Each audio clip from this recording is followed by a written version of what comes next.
Assalamualaikum and a very good day. Today, we from Group 12 want to present about road safety statistic about traffic violation at the junction Jalan Desa Siswa, Parit Raja. Our group consists from 5 members, which is me, Muhammad Amirul Aiman bin Abdul Halim, Muhammad Azrul Shazwan bin Syarul Anwar, Muhammad Harid Lokman bin Muhammad Khairi, Nur Azril bin Azmi, and last, Muhammad Karami bin Abdullah Zawawi. Thank you.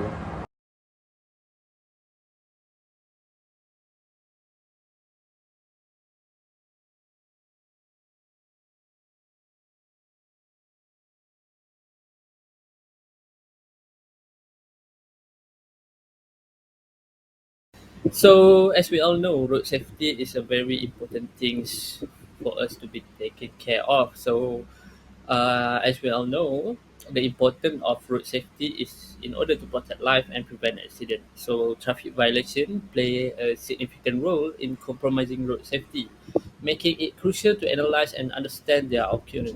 So this statistical report focus on traffic violation within the road safety scope, with a specific emphasis on data collected at Jalan Desa Siswa.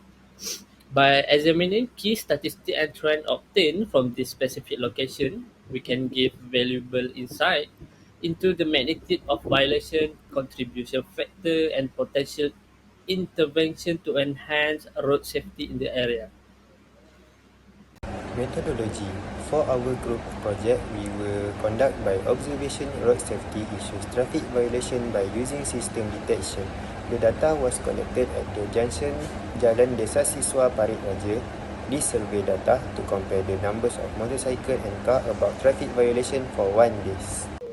So for the data presentation, we are more focused on the topic of road safety. So we are measuring the traffic violation of car and motorcycle at the junction of Jalan Desa Siswa Parit Raja. So we collected the data of the traffic violation by interpreting the data into the kilometer per hour. So for the total sample of the car is 30, and also for the motorcycle is 30 also. So the total sample of the collected data between cars and motorcycle is 60. Hello and Assalamualaikum. My name is Muhammad Azrul Shazwan bin Syarul Anwar and my matching number is CF220147. So I will talking about descriptive analysis for chapter 1. So basically our data is ungroup data, which is the number of sample is 30. So 30 is even numbers. So we use a formula for median, as you can see on the slide, and we got 70.5. So for your information, for this chapter 1, we find a median, mean, variance, standard deviation, quartiles 1, 2 and 3, percentiles, and also we plot a blocks whisker. All the value you can see on the slide. So next, for the value for cars first quartile, we got a 0, and the second quartile we got a 16. So for the third quartile we got a 28.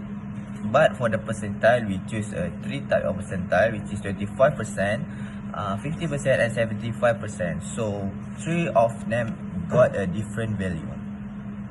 So the calculation for motorcycle is same as cars, because the number of sample is still 30, which is even number. So we just use a same formula, which is, and the value you can see on the slide. For median we get 13, mean 13.5, variance and standard deviation.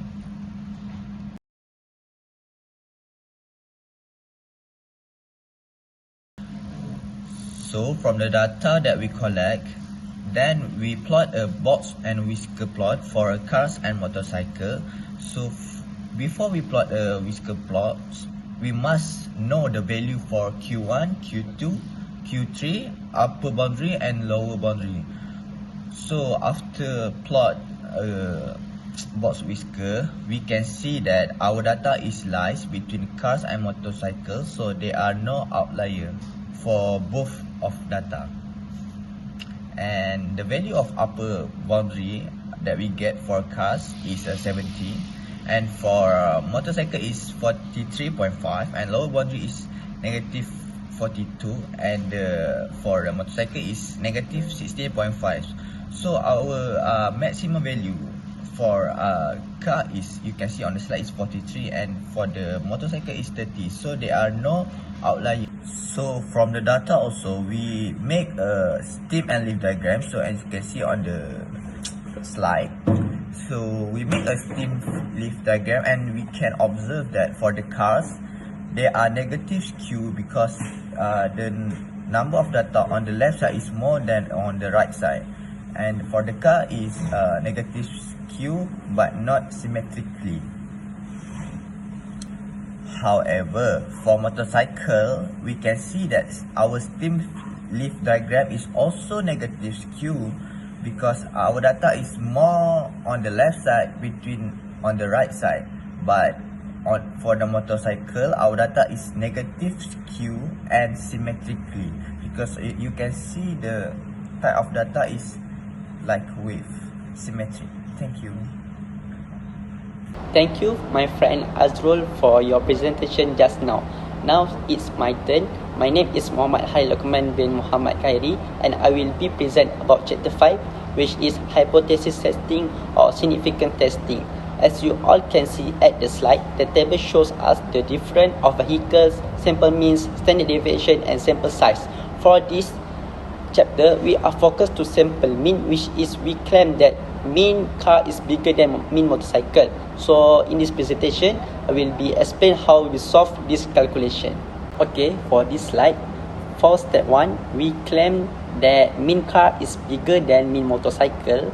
Next, for step 2, we assume alpha is 0.05 because doctor say if we don't know the alpha, we assume that alpha is 0.05 or 5%. And lastly, for step 3, we describe the data, and the data can use Z statistic because of sample size which is n more than 30. Okay, for this slide, as you can see, we get Z value of calculated are 4.184, and this value are bigger than Z critical that we get from the Z table. So that means Z calculated are bigger than Z critical value. Okay, for the last step, which is step 5, this step are for hypothesis. So the hypothesis is since the calculated Z value is greater than critical Z value and falls in the rejection region, we reject H known. Thus, we accept HA, and it can be conclude and accept that the mean of car that violated the traffic light is greater than the mean of the motorcycle that violated the traffic light. So that's all from me for explanation chapter 5. We will go through to chapter 7 after this. Thank you. Okay, for this chapter, we are looking for the difference of variance between car and motorcycle. For the first step, we must draw the table like slide that I show you guys. From the table, we can get the value of variance. The slide shows that the value of car variance are bigger than value of motorcycle variance. Okay, after do a table, we just need to do same step with chapter 5, which is from step 1 until step 5. But for this chapter, we use F distribution. Step 1 is state the null and hypothesis. Next, determine of the significance levels. After that, find the degree of freedom in numerator and degree of freedom in the denominator. From the graph, we can see that F value are not required because over than 1.